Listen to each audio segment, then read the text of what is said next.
ये राजस्थान के उस गरीब बच्चे के साथ न्याय नहीं होगा जो बड़ी मुश्किल से पढ़ता है, अपने घर में बूढ़े माँ बाप को भूखे मार के पढ़ता है और उसके बाद परीक्षा के लिए जाता है, रोता हुआ घर लौटता है। क्या दुख नहीं होता है? हम लोगों के मन में कोई रहम नहीं है कि आखिर उस बच्चे का क्या होगा जो अपनी बड़ी पीड़ा के साथ पढ़ रहा है। इन सारे पैसे वाले लोगों के पास में आपने सारी सरकारी नौकरियों को भेज दिया। मैं बहुत कड़वा सच बोल रहा हूँ। आज जो पिछले 8 साल में नौकरी में लगे ना, उन सब का भी पोस्टमार्टम कराओ, आपको लगेगा आधा फर्जी मामला निकलेगा। कोई है नहीं, कोई सोचने वाला है इस पर कि आखिर उसके दर्द को कौन जानेगा, है ना। जिस प्रकार से हमने परीक्षा के माध्यम से इन पैसे वाले लोगों को उतार करके सारे के सारे उन गरीबों की आशाओं के ऊपर पानी फेर दिया।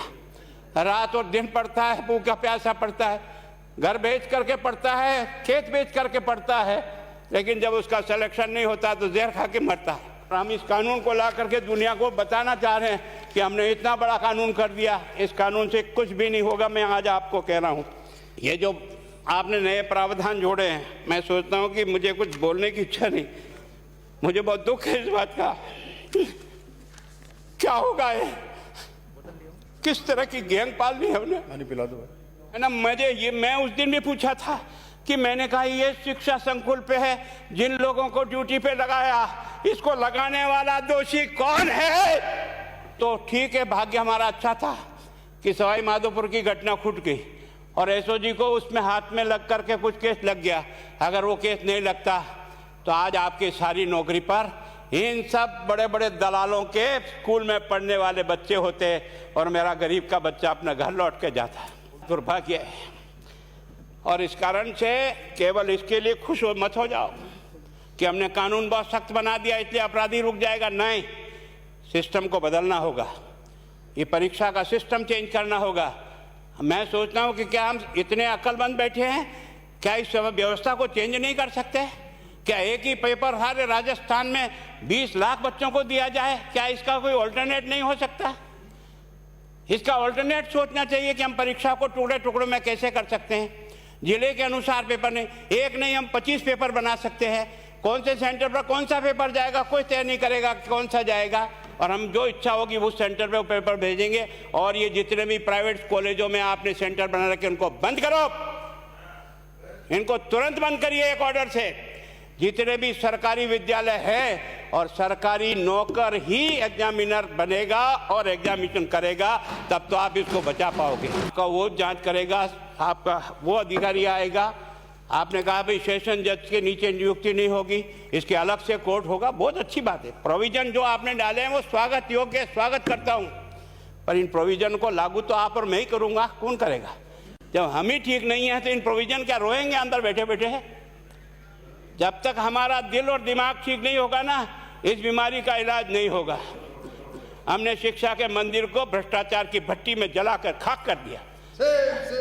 दुर्भाग्य हमारा, जहां से कोई आशा की किरण दिखती थी उस गरीब को कि चलो मैं अपनी मेहनत से आगे बढ़ जाऊंगा, लेकिन अब वो निराशा में आ गया। उसको लगा कि अब कोई रास्ता नहीं है। और इस कारण से मैं सोचता हूं कि आप जिस भावना से लाया, मैं आपकी भावना की इज्जत करता हूं, लेकिन केवल आपकी भावना इन बेईमानों को नहीं रोक सकेगी। इसको रोकने के लिए हमको सिस्टम को बदल करके और तुरंत उस पर ध्यान करना चाहिए। कानून 302 का बना हुआ है, क्या मर्डर रुक गए? आप भी जान रहे हो, रोज के रोज पोक्सो कोर्ट में आजीवन कारावास हो रहा, क्या व्यभिचार रुक गया है? अपराधी को दंड मिल सकता है, अपराध बंद नहीं हो सकता है। अपराध बंद करने के लिए जो सिस्टम होते हैं उस सिस्टम में चलो। एकमात्र इस देश में भ्रष्टाचार की भट्टी में देश जल रहा था, केवल और केवल एक तरह से प्रत्येक व्यक्ति का खाता खुलवाकर देश के प्रधानमंत्री में सारा का सारा बेनिफिट उसका सीधा खाते में डाला। बेईमानों को चोट लगी नहीं लगी, उस तरफ अपना दिमाग बचाओ, उस तरफ अपना दिमाग लगाओ कि इस बीमारी का इलाज कहाँ है और कैसे हो, इस बारे में चिंता करने की कोशिश करो। मैं कई बार इधर सीकर और इधर गया तो मैं सोचता हूँ कोचिंग संस्थान की बिल्डिंग देंगे ना तो टोपी गिर जाए नीचे से। क्या चीज़ है यार, भगवान ने क्या लक्ष्मी वहीं बरसाई है। और जो बाकी संस्थाएं उसका कारण यह है कि हमने अपनी दुकान को इतनी कमज़ोर कर दी है कि जहाँ बच्चे अच्छी तरह से शिक्षा लेकर के हम जैसे गरीब पढ़ करके यहाँ आ गए, अब वो रास्ते नहीं हैं।